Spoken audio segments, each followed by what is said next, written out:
जब दुनिया कदमों में हो तो कर्मा कुछ नहीं बिगाड़ सकता। कुछ इसी तरह के दमदार डायलॉग्स के साथ रवीना टंडन की एक वेब सीरीज आई है जिसका नाम है कर्मा कॉलिंग। ये वेब सीरीज जो है वो ओटीटी प्लेटफॉर्म हॉटस्टार पर रिलीज हो चुकी है और इस वेब सीरीज में आप लोगों को ग्लैमर, छल, विश्वासघात जैसे शब्द देखने को मिलने वाला है और ये वेब सीरीज पूरी इसी तरह से बनी पड़ी है। अब सवाल ये उठता है कि क्यों अमेरिका की वेब सीरीज जिसका नाम है रिवेंज, उसके ऊपर ये वेब सीरीज बनाई गई है, वो भी हिंदी में। और क्या आप कर्मा कॉलिंग ये वीकेंड के लिए एकदम परफेक्ट है? ये जानने के लिए तो आप लोगों को ये रिव्यू देखना होगा। अगर आप लोग मुझसे कहानी पूछे तो यहाँ पर जो अनामिका है उसके पिता है जिसका नाम है सत्यजीत। वो एक बहुत ही बड़े बिजनेस टाइकून होता है, लेकिन अलीबाग में रहने वाले कुछ अमीर और पावरफुल लोग जो होते हैं वो अपने आप को बचाने के लिए एक इल्जाम जो है वो सत्यजीत पर डाल देते हैं। ऐसे में बड़े होने के बाद अनामिका जो है वो अपने पिता के हत्यारों का बदला लेने के लिए अलीबाग आ जाती है। हालांकि वो अपनी पहचान बदलने के लिए अनामिका से अपना नाम रख लेती है कर्मा तलवार। कर्मा के आने के बाद अलीबाग में रानी इंद्राणी के ऊपर परेशानी आनी शुरू हो जाती है। अब सवाल ये उठता है कि क्या शातिर इंद्राणी जो है वो कर्मा को पहचान पाएगी या फिर नहीं? क्या वो दुनिया के सामने अपनी इज्जत बचा पाएगी या फिर नहीं? अगर ये सब आप लोगों को जानना है तो ये वेब सीरीज देखनी होगी डिज्नी प्लस हॉटस्टार पर। इस वेब सीरीज के अगर सबसे खास बात की बात करें तो यहाँ पर उसके डायलॉग्स है। अच्छी बात यह है कि यहाँ पर रवीना टंडन और नम्रता सेठ दोनों को ही अच्छे डायलॉग्स दिए गए हैं। अगर इन दोनों में से किसी एक के भी डायलॉग्स थोड़े बहुत फीके होते तो वेब सीरीज देखने में बिल्कुल भी मजा नहीं आता। कर्मा कॉलिंग की जो कहानी है वो पूरी तरह से रवीना टंडन यानी कि इंद्राणी के ऊपर ही टिकी हुई है। उन्हें इस वेब सीरीज में काफी चालाक और खतरनाक तरीके से पेश किया गया है। हालांकि पूरी वेब सीरीज में उनका कोई खतरनाक वाला रोल सामने नहीं आता है, ना ही कोई इमोशनल साइड वाला पार्ट अच्छे से दिखाया गया है। हो सकता है कि यहाँ पर दूसरी सीजन में उनका ये साइड लोगो जो है हम लोगों को देखने को मिले। नम्रता सेठ ने यहाँ पर कर्मा कॉलिंग में कर्मा का रोल निभाया हुआ है। यूं तो ये नम्रता का तीसरा प्रोजेक्ट है, लेकिन उन्होंने भी एक्टिंग के मामले में रवीना टंडन को अच्छी खासी टक्कर दी है। नम्रता के अलावा यहाँ पर एक बिग बॉस की विजेता है जिसका नाम है दिव्या अग्रवाल। उसके एक्स बॉयफ्रेंड है जिसका नाम है वरुण सूद। उन्होंने भी यहाँ पर काम ठीक ठाक ही किया हुआ है।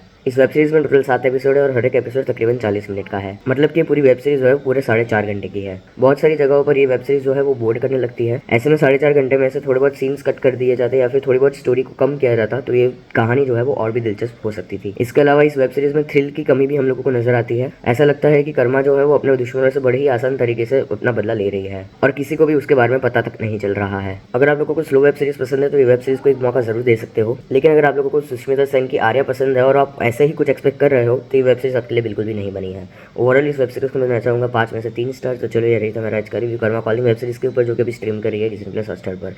क्या आप लोग ये वेब सीरीज देखोगे या फिर नहीं, मुझे कमेंट बॉक्स में जरूर बताना। मिलता है अगले वीडियो में, तब तक के लिए बाय।